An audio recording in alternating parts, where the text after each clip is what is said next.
इस वीडियो में हम आकृति के प्रकार के बारे में जानकारी प्राप्त करेंगे। सामान्य रूप से उपयोग में आने वाली आकृति के अनेक प्रकार होते हैं, जैसे चित्राकृति, छुटपुट बिंदुओं वाली और विकीर्ण आकृति, समय आधारित अथवा अन्य तत्वों पर आधारित रेखाकृति, वृत्त आकृति, स्तंभ आकृति, वृत्तांश आकृति। इस प्रकार आकृति के कई प्रकार होते हैं। इस विभाग में हम समय आधारित रेखाकृति, स्तंभ आकृति और वृत्तांश आकृति के बारे में जानकारी प्राप्त करेंगे। देखिए, समय आधारित रेखाकृति।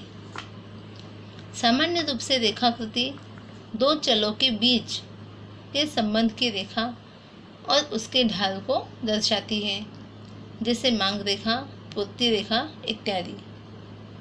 इस प्रकार की आकृति में स्वतंत्र चल x अक्ष पर और परतंत्र चल y अक्ष पर दर्शाया जाता है।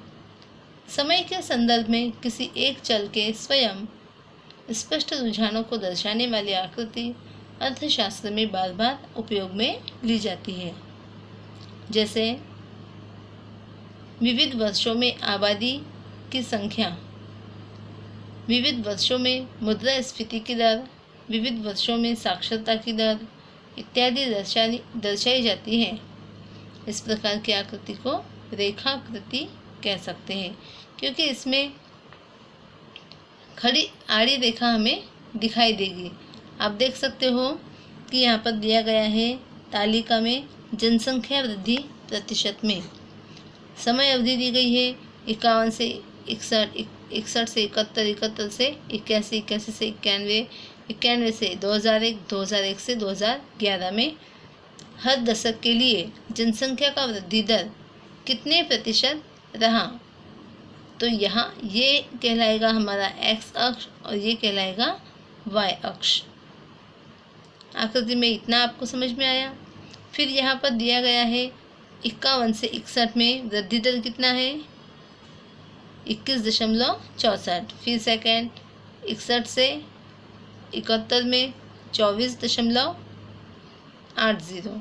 फिर 71 से 81 में 24.66। इस प्रकार से यह आकृति दी गई है। तो इस प्रकार की जो रेखा बन रही है, इसलिए इसे क्या कहेंगे, रेखाकृति।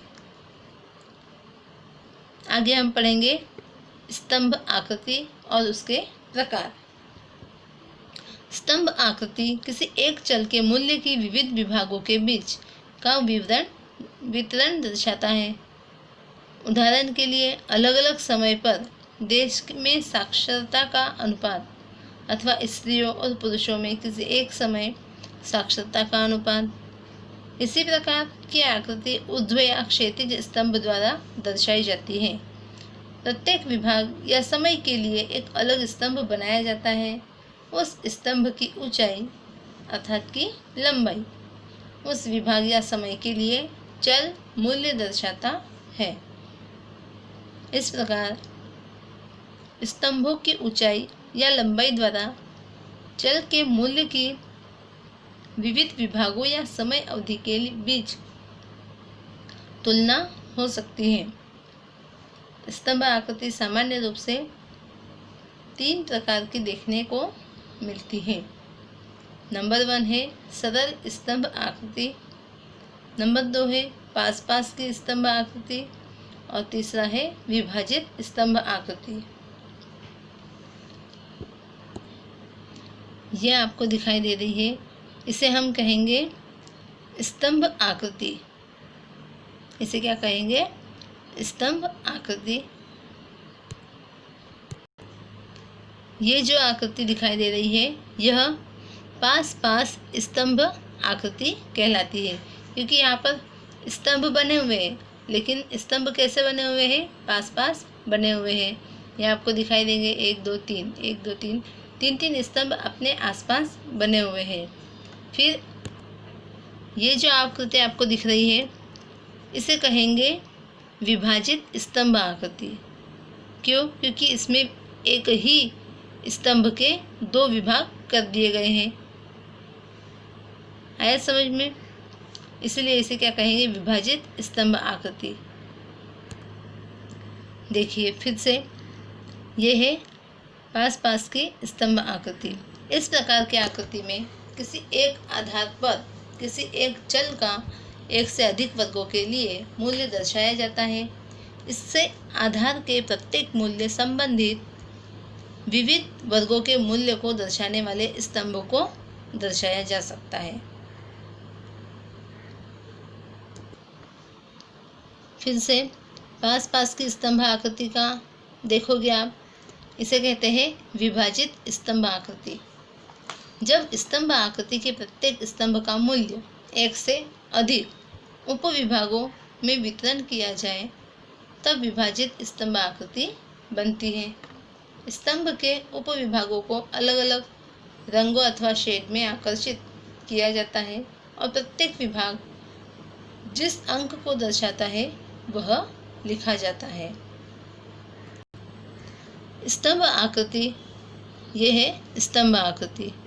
स्तंभ आकृति को बनाते समय निम्न बातें ध्यान में रखी जाती है। प्रत्येक स्तंभ की चौड़ाई एक समान होती है, क्योंकि स्तंभ की चौड़ाई कोई मूल्य नहीं दर्शाती, लेकिन प्रत्येक स्तंभ की लंबाई और ऊंचाई संबंधित चल के मूल्य के अनुरूप ही होनी चाहिए। प्रत्येक स्तंभ के बीच की दूरी आकृति में समान होनी चाहिए।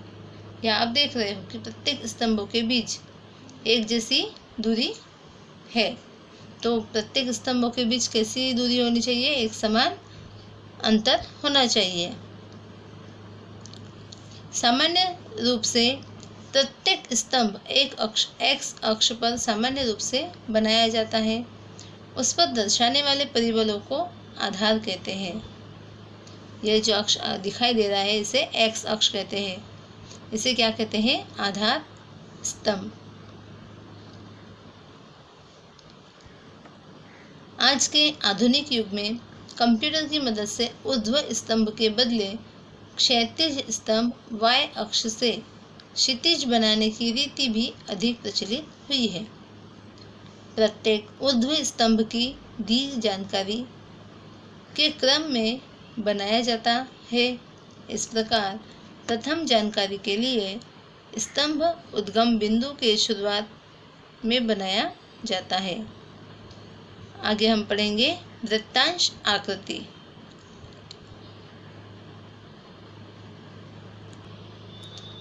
वृत्तांश अर्थात वृत्त का अंश, मतलब एक हिस्सा या भाग। एक वृत्त को एक समष्टि मान लिया जाए और जानकारी को वृत्त में भाग करके दर्शाया जाए तो वृत्तांश आकृति बनती है। जिस जानकारी के लिए विभाजित स्तंभ आकृति द्वारा बनाई जाती है उसी प्रकार की जानकारी के लिए वृत्तांश आकृति बनाई जाती है। वृत्त का क्षेत्रफल 360 डिग्री होने से चल का कुल मूल्य 360 डिग्री द्वारा दर्शाया जाता है और जानकारी के अनुपात के आधार पर वृत्तांश बनाकर संबंधित मूल्यों को दर्शाया जाता है। इस प्रकार कह सकते हैं कि कुल जानकारी के उपविभागों को वृत्त के अंश के अनुपात में दर्शाया जाता है। तब इस प्रकार की आकृति को वृत्तांश आकृति कहते हैं। वृत्तांश ज्ञात करने की रीति। वृत्तांश बराबर संबंधित मूल्य अपॉन कुल मूल्य मल्टीप्लाई 360, क्योंकि इसका जो घेरा है वह कितने का है? 360 डिग्री का। अभी यह आपको उदाहरण दिया गया है कि अलग अलग वस्तुओं में एक विद्यार्थी द्वारा उपयोग किए गए जेब खर्च का प्रतिशत। अब एक ही विद्यार्थी है जो अलग अलग वस्तुएं खरीदकर अपने जेब खर्च को क्या कर रहा है? अलग अलग भागों में बांट रहा है।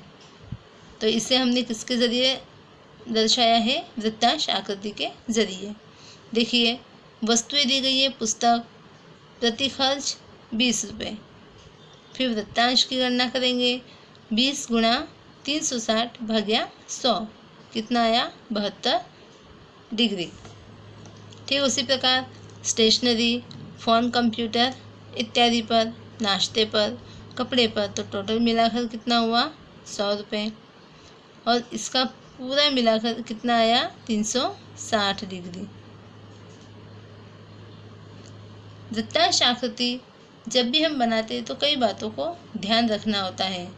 वृत्त का कुल क्षेत्रफल कितना होता है? 360 डिग्री होता है। यह हमेशा याद रखना चाहिए। जानकारी को प्रत्येक संबंधित मूल्य के आधार पर वृत्तांश ज्ञात किया जाता है और प्रत्येक संबंधित विभाग के वृत्तांशों का योग 360 होना चाहिए। जैसे हमने यहाँ पूरा टोटल किया तो कितना आया? 360 डिग्री आया। ठीक उसी प्रकार से यदि हम किसी प्रकार की जानकारी के आधार पर यदि वृत्तांश आकृति बनाते हैं तो उसका वृत्तांश का योग पूरा कितना आना चाहिए? 360 डिग्री होना चाहिए। यदि किसी दो समय अवधि या दो प्रदेशों के बीच तुलना करने के लिए दो वृत्तांश आकृति पास पास में बनाई जाए तो कुल मूल्य के आधार पर ही वे वृत्त बनाए जाते हैं। छोटे अंक वाली जानकारी के लिए छोटा वृत्त और बड़े अंक वाली जानकारी के लिए बड़ा वृत्त बनाया जाता है।